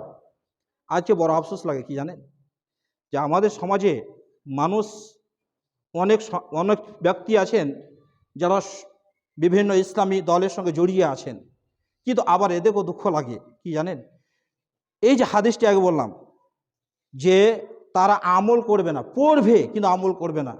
আমি অনেক ভাইদেরকে দেখি যে যখন ইসলামী দলের সঙ্গে যুক্ত আছে, কিন্তু তাদের আবার দাড়ি কাটা, তারা দাড়ি কেটে ফেলে দিয়েছে। কারণ কি? হাদিসটা আগে মাথায় রাখবেন। ওদেরকে দেখছি গিঠের নিচে প্যান্ট, ব্যাপার কি? আল্লাহ এখানে বলছেন যে আগে তুমি নিজে বাঁচো, তুমি আগে নিজে বাঁচো, তারপরে তোমার আহার পরিবারকে বাঁচাও। তো আমি নিজেই তো জাহান্নাম থেকে বাঁচতে পারলাম না, সমাজ কিভাবে পরিবর্তন হবে? আমি নিজেই তো বাঁচতে পারলাম না, তো সমাজ কিভাবে পরিবর্তন হবে? আমার দ্বারা সমাজের উন্নতি হবে? যেহেতু আমি তো নিজে বাঁচতে পারি না জাহান্নাম থেকে, আমি তো ইসলামের বিধিবিধান থেকে অনেক দূরে সরে যাচ্ছি। এই জন্য আগে আমাদেরকে, প্রথমে আমাকে, তারপর আপনাদেরকে প্রথমে ধাপে ধাপে একজন পরিবারে আগে হেডকে, পিতাকে তৈরি হতে হবে। প্রত্যেকটা পিতাকে তৈরি হতে হবে, নিজেকে ইসলামের শরীয়তের মোতাবেক চলতে হবে, তাকে ইসলামের বিধিবিধান ফলো করতে হবে। সে যখন করবে তখন তার স্ত্রীর উপর হাত জারি করবে, এবার তোমাকে এটা করতে হবে, তারপরে তোমার ছেলে মেয়েদের ধাপে ধাপে চলে যাবে, তখন অটোমেটিক পরিবার শান্তি আর শান্তি, আর আমি নিজেই পরিবর্তন হওয়ার হয়। এই জন্য আত্মাকে পবিত্র করুন। আত্মার পবিত্র ব্যাপারে আল্লাহ সুবহানাহু ওয়া তাআলা পর পর 8টি জিনিসের কসম করেছেন, যে 8টা আমি পাঠ করেছি, ব্যাখ্যা করতে পারবো না, যেহেতু সময় শেষ হয়ে গেল আমার কাছে। এই জন্য আপনাদেরকে বলবো আগামী সপ্তাহে ব্যাখ্যা আসবে। ওয়াশ-শামসি ওয়া দুহাহা ওয়াল কমারি ইযা তালাহা ওয়ান নাহারি ইযা জাল্লাহা ওয়াল লাইলি ইযা ইয়াগশাহা ওয়াস সামাই ওয়া মা বানাহা ওয়াল আরদি ওয়া মা তাহাহা ওয়া নাফসি ওয়া মা সাওয়াহা ফাআলহামাহা ফুজুরাহা ওয়া তাকওয়াহা। পর পর এটি কসম করেছেন আল্লাহ, পর এই 8টিতে খালি কসম করেছেন। কসম করে বলছেন কদ আফলাহা মান যাক্কাহা, যারা নিজের আত্মাকে পবিত্র করলো সে সফল। পর কসম করেছেন 8টা জিনিসের। 8টা জিনিসের কসম করার পর আল্লাহ সুবহানাহু ওয়া তাআলা বলছেন তারপরে যে নিজের আত্মাকে পরিশুদ্ধ করলো, পবিত্রতা করলো, পরিষ্কার পরিচ্ছন্ন করলো, সেই ব্যক্তি সফল হলো। পবিত্র মানে হারাম খেয়ে না কই, আপনি হারাম খাবেন? পবিত্র মানে চুরি করবেন, লটারি কাটবেন, সুদ খাবেন, ঘুষ খাবেন? পবিত্র মানে মানুষের জমি জায়গা দখল করবেন? পবিত্র মানে মানুষের বিনা অন্যায় মানুষকে বেড়ে দিবেন? পবিত্র মানে মানুষের সঙ্গে পশ্চাতে বসে বসে নিন্দা করবেন? পবিত্র মানে কি ঝগড়া করা? পবিত্র আত্মাকে পবিত্র করতে হবে। পবিত্র ব্যাখ্যা ইনশাআল্লাহ, এই আয়াতের ব্যাখ্যাটি আগামী সপ্তাহে হবে ইনশাআল্লাহ। তাই পরিশেষে আপনাদেরকে বলবো যে আজকে যে আলোচনাটি শুনলেন, 1 নম্বর আমার সবটা ভুলে যান, আমার খুতবার সবটা কথা ভুলে যান, একটা কথাকে মাথায় নিয়ে বাড়ি যান। আল্লাহ নবী বলেছেন, রাসূলুল্লাহ সাল্লাল্লাহু আলাইহি ওয়াসাল্লাম বলেছেন, লাস্তা বিরজুলি মুসলিম, আলাস্তা বিরজুলি মুসলিম, তুমি কি মুসলিম নও? তুমি যে সালাত আদায় করলে না, তুমি কি মুসলিম নও? এই কথাটা নিজের আত্মাকে তৈরি করবেন মনের মধ্যে, যে হে আত্মা, তুমি যে সালাত আদায় করলে না, তাহলে তুমি কি মুসলিম নও? হে আত্মা, তুমি যে সালাত আদায় করো, তুমি কি মুসলিম নও? এই হাদিসের বাক্যটা আপনি বাড়িতে নিয়ে ভাববেন। যে সালাত আদায় করে না তাকে আল্লাহ নবী মুসলিম বলেনি, যে সালাত আদায় করে না তাকে আল্লাহ নবী মুসলিম বলেনি। অতএব হাদিসটাকে আপনি বাড়ি নিয়ে যান, পুরো বক্তব্য আমার ভুলে যান, অন্তত এই হাদিসটা আপনারা ভোলার চেষ্টা করবেন না। তাহলে আমি বুঝতে পারবো, যদি আসরের সালাতে সবাইকে আমি দেখতে পাই তো জানবো এই হাদিসটা কাজে লেগেছে। আর এরপরও যদি দেখতে না পাই, জানবো যে আপনি ব্যর্থ হলেন, আপনি সফল হতে পারলেন না, আপনি ব্যর্থ হলেন। অন্তত আপনাকে বলে রেখেছি যে সালাত ছাড়া দুনিয়া থেকে যেন না, সালাত নেই জান্নাতের কোনো গল্পই আসবে না। ক্ষমা হবে না হবে সেটা আল্লাহর ব্যাপার, আমি সে ব্যাপার বলছি না। কিন্তু কোরআন হাদিস থেকে যতটা আমি জ্ঞান পেয়েছি, যতটা আমি বুঝেছি, সালাত ছাড়া কোনো ব্যক্তির জান্নাত হবে না, সে ব্যক্তির হবে না। সে ক্ষমা আল্লাহ করবে না সেটা আল্লাহর ব্যাপার, সেটা তো আমি বলতে পারবো না। কিন্তু আল্লাহ কোরআন এবং সেই সুন্নাতে যেটা আমি বুঝতে পারছি, সালাত ছাড়া কোনো রাস্তা নেই জান্নাতের। এই জন্য আজ থেকে তওবা করুন এখন, যে আজ থেকে সালাত আদায় করবই করব। এই অন্তরে প্রতিজ্ঞা নেন যে আজ থেকে অন্তত সালাতটা 5 ওয়াক্ত ফরজ, সালাতটা আমি আদায় করব। সুন্নাত থাক, আগে ফরজটা আজ থেকে আদায় করব। ইনশাআল্লাহ করবো তো? ইনশাআল্লাহ। আল্লাহ পাক যেন সকলকে হেদায়েত দান করুক এবং 5 ওয়াক্তের সালাতের আল্লাহ যেন 5 ওয়াক্তের সালাত আদায় করার তৌফিক দান করুক, আমরা যেন যত্নবান হতে পারি। আল্লাহ তুমি আমাদের সকলে গুনাহ খাতা ক্ষমা করো, তুমি আমাদেরকে 5 ওয়াক্তের সালাতের পাবন্দি বানাও, যাতে করে যে সকল ভাইয়েরা এখন ইসলাম থেকে দূরে আছে, নামাজ থেকে দূরে আছে, আল্লাহ তুমি তাদেরকে হেদায়েত দান করো, তারা যেন 5 ওয়াক্তের সালাত আদায় করতে পারে। এই দাবি আল্লাহ তোমার কাছে রাখি, তুমি আমাদের দোয়া কবুল করো। আজকে এই জুমার খুতবায় আমার আলোচ্য বিষয় আত্মার পরিশুদ্ধ। বিগত 2 সপ্তাহ ধরে এটা আলোচনা হচ্ছে, ইনশাআল্লাহ আজকেই সমাপ্ত ঘটাবো। কারণ সামনে আর কয়েকদিন পরে আমাদের কাছে একটি মাস মেহমান আসছে, রমজান। সম্ভবত আর মাত্র 1.5 মাস, 1.5 মাস পরে আমরা পবিত্র রমজান মাস পেয়ে যাব ইনশাআল্লাহ। সেই মাসে আমাদের করণীয় কী হবে, শাবান থেকে আমাদের প্রস্তুতি কেমন হওয়া উচিত, আমাদের সালাফগণ কীভাবে এর প্রস্তুতি গ্রহণ করতেন এবং সেই মাসটাকে কিভাবে তারা পালন করতেন, ইনশাআল্লাহ সেই ব্যাপারগুলো নিয়ে ইনশাআল্লাহ এর পরবর্তী আমাদের আলোচনা শুরু হবে। আল্লাহ সুবহানাহু তাআলা এখানে কসম করছেন ওয়াশ-শামসি ওয়া দুহাহা, শপথ সূর্যের এবং তার কিরণের, ওয়াল কমারি ইযা তালাহা, শপথ চন্দ্রের যখন তা সূর্যের পর আবির্ভূত হয়, ওয়ান নাহারি ইযা জাল্লাহা, শপথ দিবসের যখন সূর্যকে প্রকাশ করে, ওয়াল লাইলি ইযা ইয়াগশাহা, শপথ রাত্রের যখন সূর্যের পর আচ্ছাদিত হয়, সূর্যকে আচ্ছাদিত করে, ওয়াস সামাই ওয়া মা বানাহা, শপথ আকাশের এবং তার যিনি সৃষ্টি করেছেন, ওয়াল আরদি ওয়া মা তাহাহা, শপথ পৃথিবীর এবং যিনি তার বিস্তৃত করেছেন, ওয়া নাফসি ওয়া মা সাওয়াহা, শপথ আত্মার মানুষের যিনি তাকে সুঠাম করেছেন তার, ফাআলহামাহা ফুজুরাহা ওয়া তাকওয়াহা, অতঃপর তাকে অসৎ কাজ এবং সৎ কাজের জ্ঞান দান করেছেন। এটি আল্লাহ সুবহানাহু তাআলা কসম করছেন। আমরা এটা জানি, বিগত কয়েক সপ্তাহ আগে আলোচনা করেছি যে মানুষ কখন শপথ গ্রহণ করে, মানুষ কখন কসম খায়। যখন যার গুরুত্ব বুঝাতে চায় তখন তার শপথ করা হয় যে এটাই চূড়ান্ত, এটাই সঠিক, এটাই সত্য। এটাকে মজবুত করার জন্য এটা কসম করা হয়, যা আমরা নিজেরা কসম করে থাকি।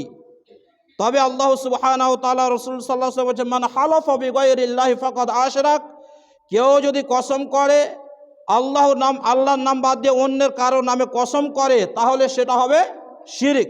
তাহলে কেউ যদি কসম করে তাহলে একমাত্র আল্লাহ সুবহানাহু তাআলার নামে কসম করতে হবে, অন্য কারো নামে কসম করা আমাদের জন্য হবে শিরক। তবে আল্লাহ সুবহানাহু তাআলা তিনি যার ইচ্ছা করবেন তার কসম করতে পারেন, তার ব্যক্তিগত ব্যাপার, কিন্তু আমাদেরকে সেটা বলা হয়নি। আমাদেরকে একমাত্র আল্লাহ সুবহানাহু তাআলা কসম করতে হবে। কসম করার পরে আল্লাহ বলেন কদ আফলাহা মান যাক্কাহা, সেই ব্যক্তি সফল কাম হবে যে তার আত্মাকে পরিশুদ্ধ করলো, আত্মাকে পরিষ্কার পরিচ্ছন্ন করলো, আত্মাকে পবিত্র করলো, আত্মাকে অনন্তকর করলো, এই ব্যক্তি সফল কাম হবে। ওয়াকদ খাবা মান দাসসাহা, আর সে ব্যক্তি ব্যর্থ যে তার আত্মাকে পবিত্র করতে পারলো না, আত্মাকে কলুষিত করলো, গুনাহে ডুবিয়ে রাখলো, শিরকে ডুবিয়ে রাখলো, বেদাতের মধ্যে ডুবিয়ে রাখলো, নিজেকে পবিত্র করতে পারলো না, সে হলো ব্যর্থ। তাহলে আল্লাহ সুবহানাহু তাআলা পরপর 8টা জিনিসের কসম করেছেন। পরপর 8টা জিনিসের কসম করার পরে বলছেন সেই ব্যক্তি সফল হবে যে তার আত্মাকে পবিত্র করবে, পরিষ্কার পরিচ্ছন্ন করবে, সেই ব্যক্তি সফল হবে। যতক্ষণ পর্যন্ত আপনি নিজেকে পবিত্র না করতে পারবেন, নিজের আত্মাকে পরিষ্কার পরিচ্ছন্ন না করতে পারবেন, না দুনিয়ায় সফল হবেন না আখেরাতে সফল হবেন, কোনোটাতে আপনি সফল হতে পারবেন না, দুটোই আপনার জন্য ব্যর্থ হবে। অতএব আজ আমরা বিশ্বে মুসলিম আজ যে লাঞ্ছিত হচ্ছি, অপমানিত হচ্ছি, এর দায় হচ্ছে একটা যে আমরা নিজেরা নিজেদের আত্মাকে, নিজেদেরকে পরিষ্কার পরিচ্ছন্ন পবিত্র করতে না পারার কারণে আজ আমাদের ওপরে জুলুম নির্যাতন চলে আসছে একটার পর একটা গজব। শুধু এটা আজকের ইতিহাস না, এটা পূর্বেকার একটা ইতিহাস, এটা আপনি স্মরণ করুন। মুসা আলাইহিস সালাম যখন ফেরাউনের দরবারে গেলেন, জাদুঘরের সাথে মোকাবিলা শুরু হলো। জাদুকর যখন জাদু করলো, তারা জাদুতে সাপ তৈরি করলো, দিয়ে সেই সাপ ছবল তুলে রেখেছে। এমন সময় সবাই ভয় পেয়ে গেছে। মুসা সাল্লামকে আল্লাহ ওহী করলেন, মুসাকে বললেন তোমার হাতে যে লাঠি সেটা তুমি ছেড়ে দাও। মুসা সাল্লাম ছেড়ে দিলেন, আর ছেড়ে দেওয়াতে লাঠি একটা অজগরে পরিণত হলো। সেই সকল জাদুগুলোকে যারা যে জাদু করেছিল, যে সাপ তৈরি করেছিল, এই লাঠি মুসা সাল্লামের লাঠি অজগর পরিণত হওয়ার পরে সেই সাপগুলোকে গ্রাস করলো, খেয়ে নিল। জাদুঘর ভাবলো যে মুসা আলাইহিস সালাম যেটা দেখাচ্ছে এটা জাদু নয়, আমরা যেটা করেছি এটা জাদু। তাই মুসা আলাইহিস সালাম যেটা করেছে এটা কখনো জাদু হতে পারে না। তাই তারা সাজদায় অবনত হলো এবং তারা আল্লাহ সুবহানাহু ওয়া তাআলার প্রতি ঈমান নিয়ে এলো। কিন্তু ফেরাউনের দরবারে যে প্রধানগুলো ছিল, যে নেতাগুলো ছিল, তারা তখন সেই ফেরাউনকে উস্কাতে শুরু করলো যে আপনি কি মুসা আলাইহিস সালামকে এমনিতে ছেড়ে দিবেন? মুসা এবং তার কওম জমিনে ফিতনা সৃষ্টি করছে, ফাসাদ তৈরি করছে, এরা একটা জঙ্গি, আর আপনি তাদেরকে ছেড়ে দিবেন? অথচ তারা না আপনাকে মানে না আপনার মূর্তিগুলোকে মানে, তারা এলাকে বর্জন করে চলে, অথচ তারা সুযোগ পাবে দুনিয়ায় জমিনে চলাফেরা করতে।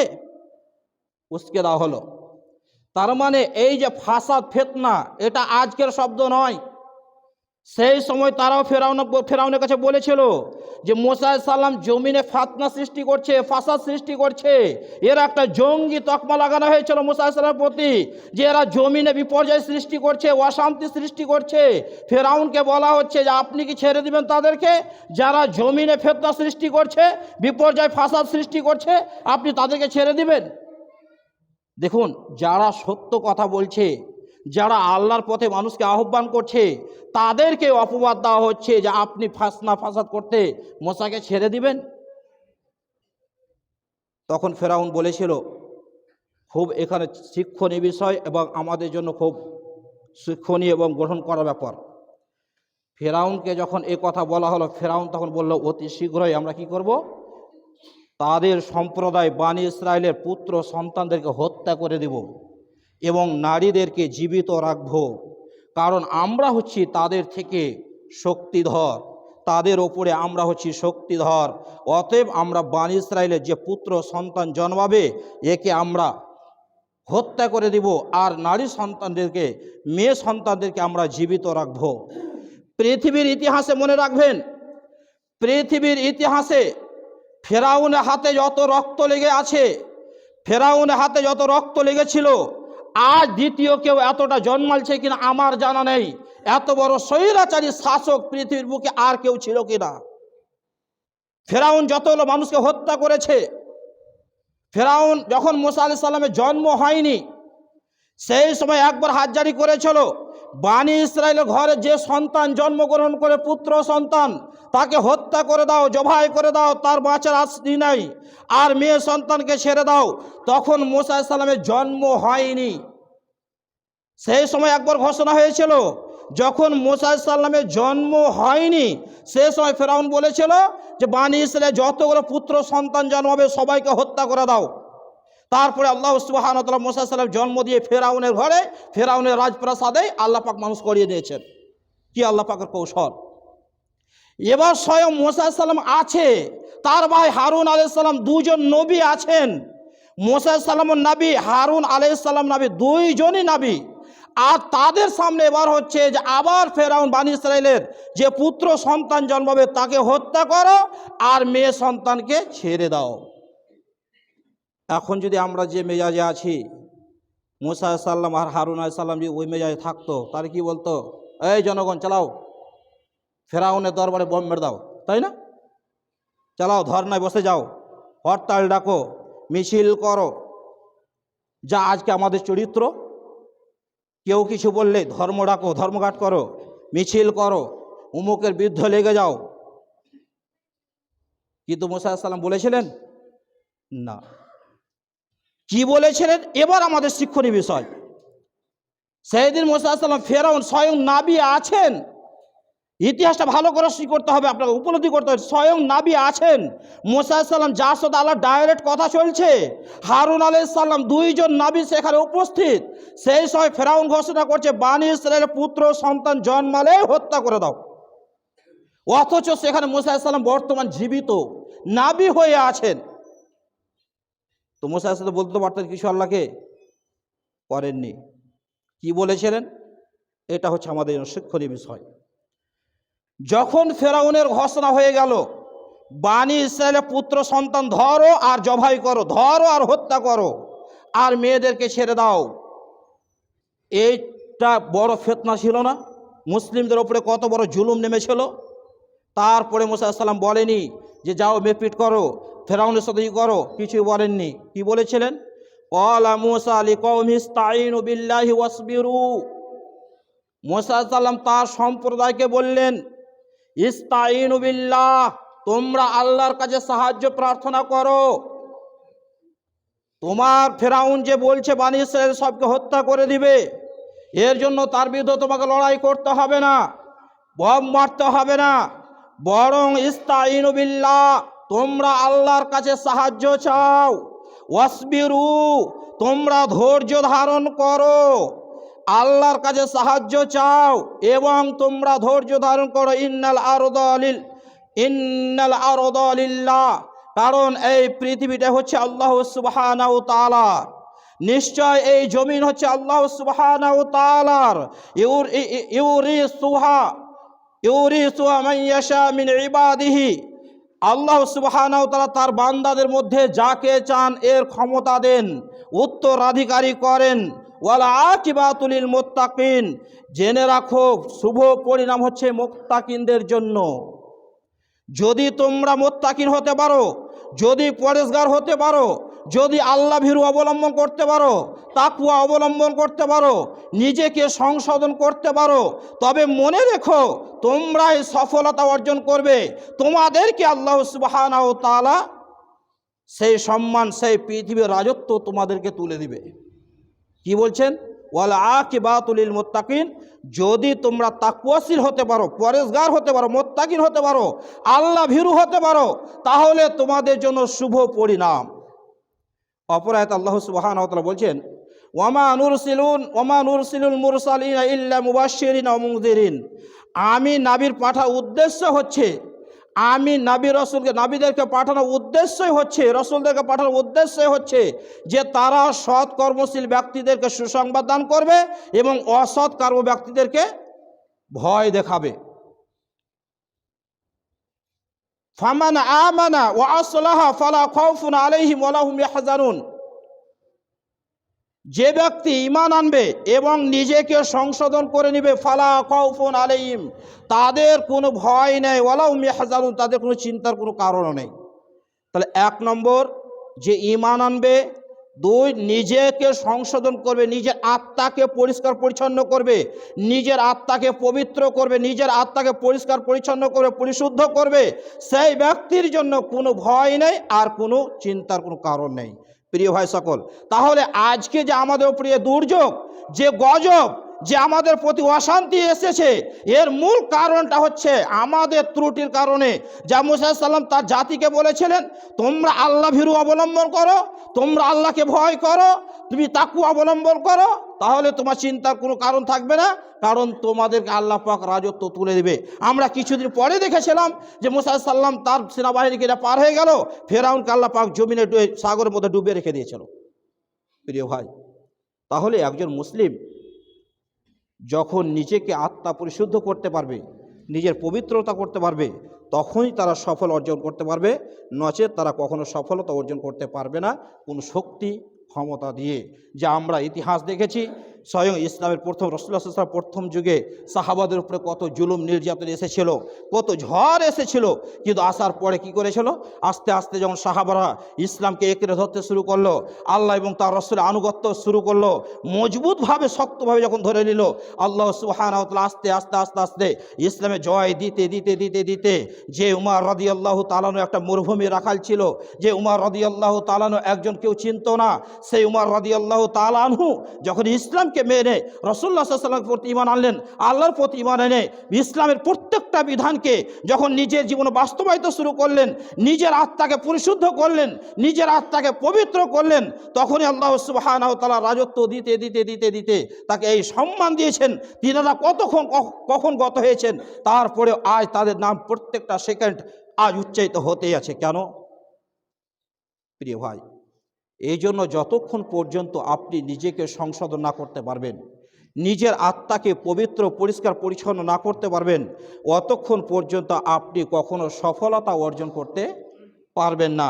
এই জন্য আপনাকে বলি যে প্রথমে আগে আপনার নিজের আত্মা পরিশুদ্ধি করুন। নিজের আত্মাকে 1 নম্বর শিরক থেকে বাঁচাতে হবে, 2 নম্বর বেদাত থেকে বাঁচাতে হবে, 3 নম্বর বড় আকার গুনাহ কাবিরা গুনাহ থেকে বাঁচাতে হবে, তারপরে ছোটোগুলো পাপ থেকে। যত বেশি আপনি পাপ থেকে বাঁচবেন, শিরক থেকে বাঁচবেন, বেদাত থেকে বাঁচবেন, কুসংস্কার থেকে বাঁচবেন, নিজেকে সকল পাপ থেকে যখন পবিত্র রাখতে পারবেন, তখন আপনি দুনিয়াতেই সফলতা অর্জন করবেন, আখেরাতে হবে।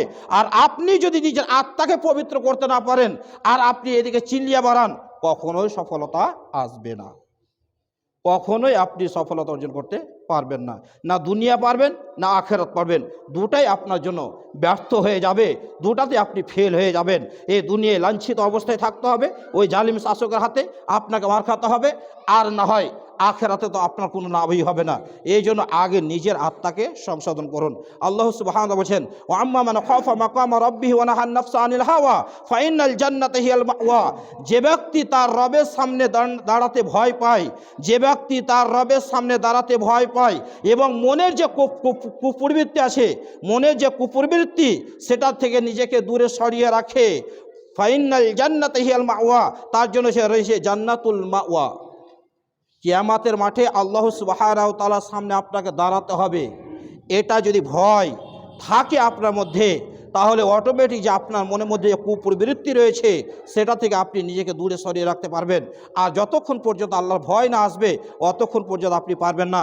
এই জন্য আপনাকে বলি যে অবশ্যই আগে নিজেকে সংশোধন করুন, নিজেকে আগে পবিত্র করুন, নিজেকে ফিরিয়ে নিয়ে আসুন, তাহলে আপনি সফলতা অর্জন করতে পারবেন, নচেত কখনো আপনি পারবেন না। নিজেকে মানে প্রথমে আগে আপনার ওপরে ইসলাম জারি করুন, প্রথমে আগে আপনার ওপরে ইসলামকে জারি করুন। যেটা আল্লাহ এবং তার রাসূল সাল্লাল্লাহু আলাইহি ওয়াসাল্লাম আমাদেরকে দিয়েছেন, সেটা আপনাকে জারি করতে হবে, আপনার ওপরে প্রতিষ্ঠিত করতে হবে। যতক্ষণ পর্যন্ত আপনি নিজেই সফল হতে না পারবেন, অন্যকে পারবেন না।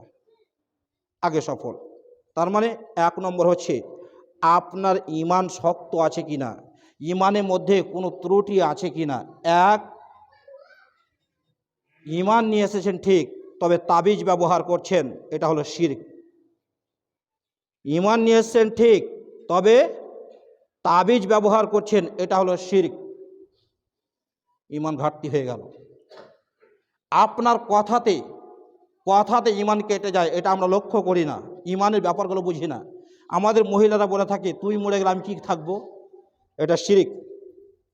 স্বামীকে বলছে স্ত্রী যে তুমি মরে গেলে আমার কি হবে, আমি কিভাবে থাকবো, কে আমাকে দেখবে, এটা শিরক। তোমাকে দেখার জন্য আল্লাহ আছে।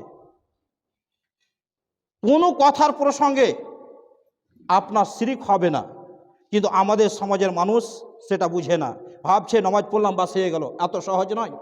ইমানকে টিকানোর জন্য আপনাকে সব কিছু ইসলামের, বিশেষ করে ইমানের যে রুকুনগুলো, এটাকে আপনাকে রেডি রাখতে হবে, প্রস্তুত রাখতে হবে, জানতে হবে যে ইমানটা কি জিনিস।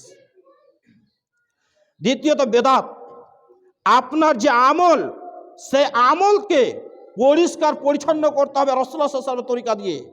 আপনি নিজেই করবেন আপনার ইচ্ছা মতো, তাহলে মনে রাখবেন এই আমল চলবে না, এ আমল চলবে না। আপনার ইচ্ছা মতো আমল করলে চলবে না, ওটা বাতিল হয়ে যাবে। কারণ শুধু আপনি কেন, স্বয়ং সাহাবাদের আমল বাতিল হয়ে গেছে, স্বয়ং সাহাবীর আমল বাতিল হয়ে গেছে। অতএব আপনার ইচ্ছা মতো আমল করলে হবে না, স্বয়ং রাসূলুল্লাহ সাল্লাল্লাহু আলাইহি ওয়াসাল্লামের মতো আমল চলবে।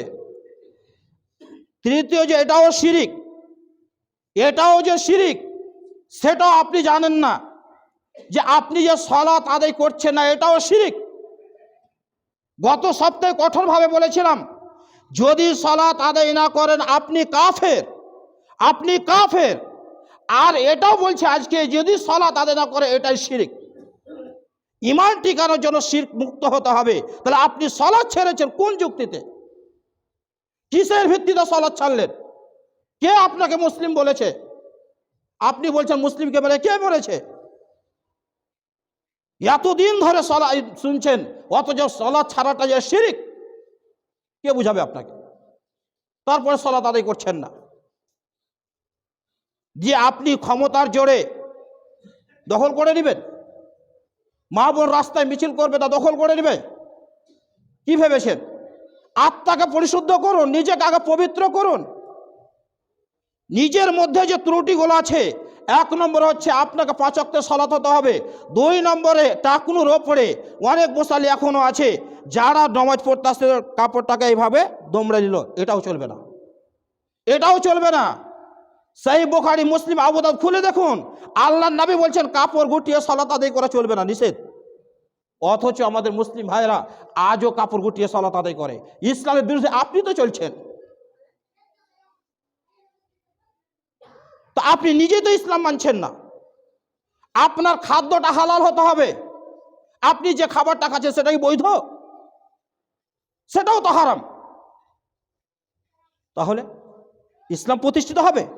যে ব্যক্তি নিজের উপরে ইসলাম প্রতিষ্ঠিত করতে পারছে না, সে নাকি আবার ইসলাম প্রতিষ্ঠিত করবে? মুসা আলাইহিস কি বলছেন? ফেরাউন যখন হাত জারি করলো, মুসা আলাইহিস বলছে সবুর করো, আল্লাহর কাছে সাহায্য চাও, তবে মুত্তাকিনদের জন্য কি রয়েছে? শুভ পরিণাম রয়েছে। অতএব মুত্তাকিন না হলে সফলতা অর্জন হবে না। সাহাবাদেরকে কষ্ট করে ত্যাগ করে ইসলাম প্রতিষ্ঠিত করতে হয়েছে, নিজের জীবন বাজি রেখে খেয়ে না খেয়ে ইসলামের পিছনে ছুটে চলেছে। যেটাকে আল্লাহ নবী হারাম বলে দিয়েছেন, ক্ষুধার্ত অবস্থায় সেটাকে মেনে নিয়েছেন, আর দ্বিতীয়বার খাননি। কেন? আল্লাহ নবী হারাম বলে দিয়েছেন। আর আপনি? প্রিয় ভাই, এই জন্য আপনাদেরকে বলবো, নিজের আত্মাকে আগে পরিশুদ্ধ করুন, নিজের আত্মাকে পরিশুদ্ধ করুন। আত্মা পরিশুদ্ধ না হলে কখনো আপনি শান্তি পাবেন না, পরিবার, না সমাজ, না দেশ, না গোটা পৃথিবী, কোথাও শান্তি খুঁজে পাবেন না।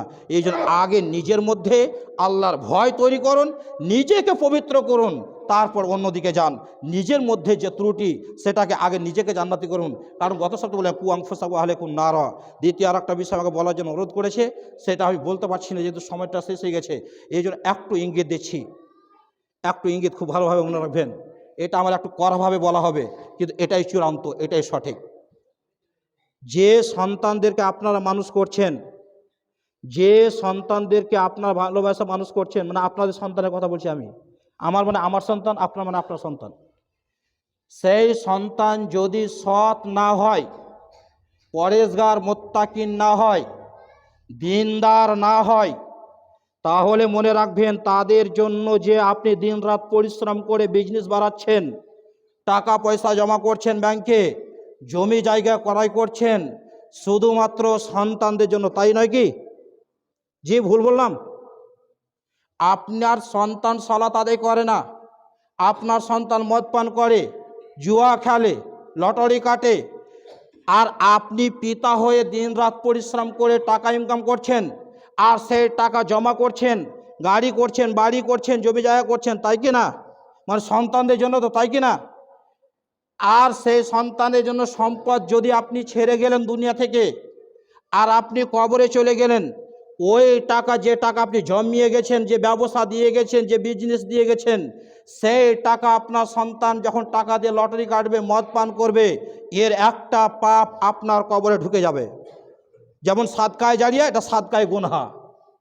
কারণ সন্তানদের প্রতি এতটা দরদ দেখায়েন না যে সে সালাত আদায় করবে না আর ওর জন্য বিজনেস দিয়ে যাবেন, সে নামাজ পড়বে না, নামাজ রোজা রাখবে না, সে আল্লাহর শত্রু, মদ পান করবে, জুয়া খেলবে, আর ওদের জন্য এত দরদ দিয়ে টাকা দেখিয়ে যাবেন। খবরদার নয়। আগে বাড়িতে গিয়ে ছেলে মেয়েকে বুঝান, আজ থেকে সালাত আদায় করতে হবে, না হলে সব আল্লাহ রাস্তায় ব্যয় করে দিলাম, আমি যা সম্পদ আছে সব আল্লাহ রাস্তায় দিলাম, তোমরা দেখো কি করবা। পারবেন? আপনি যখন বলবেন মোই সাহেব এটা সম্ভব নয়, যে সম্ভব তো নয় এটা আমিও জানি, এত দরদ দেখেন না, না তো শাস্তি আপনাকে পেতে হবে কবরে, কবরে আপনাকে শাস্তি পেতে হবে। তাই যে কথা বলা উদ্দেশ্য আমার এখানে, এই কথাটা বলে আমি বক্তব্য করছি। অনেক ভাইদেরকে আমি কয়েকবার খুতবাতে বলি কথাটা, যে মসজিদের আমাকে আমাদের যিনি ক্যাশিয়ার তিনি আমাকে বলেছেন যে এইভাবে মুঠি টাকাটা কমে যাচ্ছে, কেন কমে যাচ্ছে? তার মানে অবশ্যই সম্পদ টাকা মেয়ের জন্য জমা করে যাচ্ছেন, আর ওই টাকা দিয়ে আপনার শাস্তি হবে, এবার আপনি শাস্তি কবরে লাওয়ার জন্য টাকা ছেলে মেয়ের জন্য জমাচ্ছেন, ভালো কথা, জমিয়েলেন, ভালো করে জমান। যখন কবরে চলবে খেলা তখন বুঝবেন শাস্তি, তখন আফসোস করবেন যে কেন আমার ছেলেগুলো দান করে না। ও আফসোস আর হবে না, আফসোস করে লাভ নেই। অতএব যে সম্পদ টাকা আছে সেই টাকা আল্লাহ রাস্তায় ব্যয় করতে শুরু করুন। হয় ছেলে মেয়েকে আগে বুঝান যে তোমরা ভালোভাবে চলো, তাহলে সম্পদ ছেড়ে দেবো তোমাদের জন্য, আর না হলে সব দিয়ে দিলাম আল্লাহ রাস্তায়। তোমার মতো মদখোর ছেলেকে দিয়ে আমার লাভ নেই, তোমার মতো বেনামাজি ছেলেকে আমার সম্পদ দিয়ে লাভ নেই, তোমার মতো লুচ্চা ছেলেকে দিয়ে আমার সম্পদ লাভ নেই। অতএব যদি ভালো সন্তান হও তাহলে দিয়ে দেবো সব, আর না হলে সব আল্লাহ রাস্তায় দান করে দিলাম। আপনি ক্ষমা করবেন আমাকে। আমি শুধু বারবার একটাই কথা বলি আপনাদের প্রতি, আমার ভালোবাসাটা আপনাকে দেখাতে পারি না কতটা আপনার প্রতি আমার টান ভালোবাসা আছে। এই জন্য আপনাকে বারবার বলি, অন্তত সালাত আদায় করুন, সালাত ছেড়ে আপনি কবরে যদি চলে যান, বাঁচার কোনো রাস্তা আমি খুঁজে পাচ্ছি না। আল্লাহ ক্ষমা করবে সেটা তো তার ব্যক্তিগত ব্যাপার, আল্লাহ কাকে জান্নাত দিবে কাকে জানাবে সেটা তো তার ব্যাপার। কিন্তু কোরআন এবং সেই সুন্নাহ তো আমি পড়ছি, বিধান তো আল্লাহই দিয়েছে না। তো আমি সেখান থেকে যেটা বুঝতে পারছি, নামাজ ছাড়া কোনো ব্যক্তির রাস্তা থাকে না। এই জন্য অন্তত সকল ভাই বাবাজির কাছে আমার আন্তরিক ভালোবাসা দিয়ে আমি জোরালো আবেদন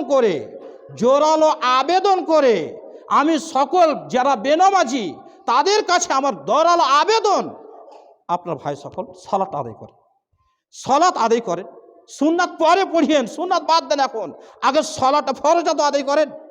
অত যদি নিজেকে ব্যস্তর মধ্যে মনে করেন তাহলে অন্তত 5 ওয়াক্তের নামাজটা টাইম মতো এসে আপনি ফরজ সালাতটা আদায় করে চলে যান। ভাই আপনারা কি এই ভালোবাসাটা আমাকে দেখাবেন না?